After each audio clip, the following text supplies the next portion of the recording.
Cuando la jornada de protesta en Pereira parecía terminar en calma, después de una tarde de marchas pacíficas, un grupo de manifestantes se congregó en horas de la noche en el viaducto César Gaviria Trujillo, generando un bloqueo vial entre la capital de Risaralda y Dos Quebradas como concentración pacífica. Después de varios minutos sin transitabilidad, fueron atacados con armas de fuego donde el más afectado con estado crítico fue Lucas. Lucas Villa Vázquez, estudiante de Ciencias del Deporte de la Universidad Tecnológica de Pereira y también se desempeñaba como profesor de yoga, un líder estudiantil que contaba con un coeficiente intelectual alto y que siempre había sido un ser humano distinto por su manera de afrontar la vida. Fue dictaminado con muerte cerebral, originado por el impacto de armas de fuego disparadas por personas sin identificar. A lo largo de la movilización en Colombia del 5 de mayo, estuvo bailando, pidiendo paz, justicia e incluso en otras de las grabaciones se ve que,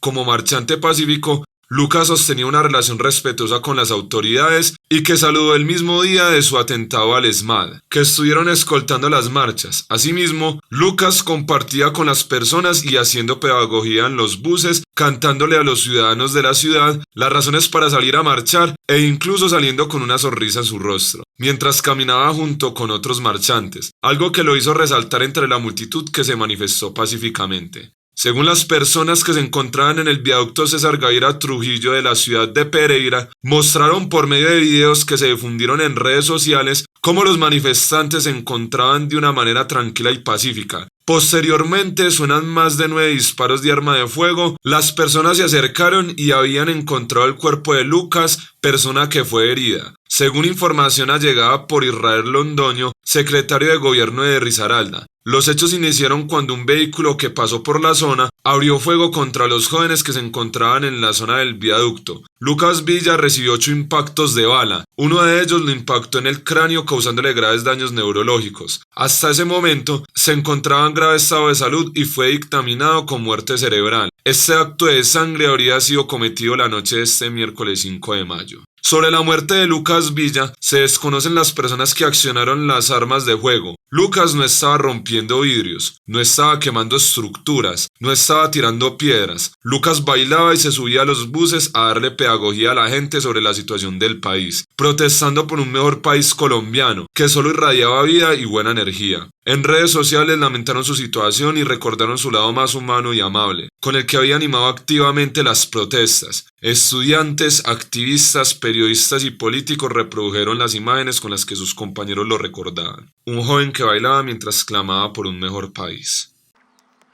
Recuerden suscribirse y darle a la campanita para que sigan recibiendo notificaciones cuando subimos un video. Subimos videos todos los días. Si te gustó el video, dale manito arriba, así ayudas a que otras personas vean nuestro contenido. Hasta el próximo video.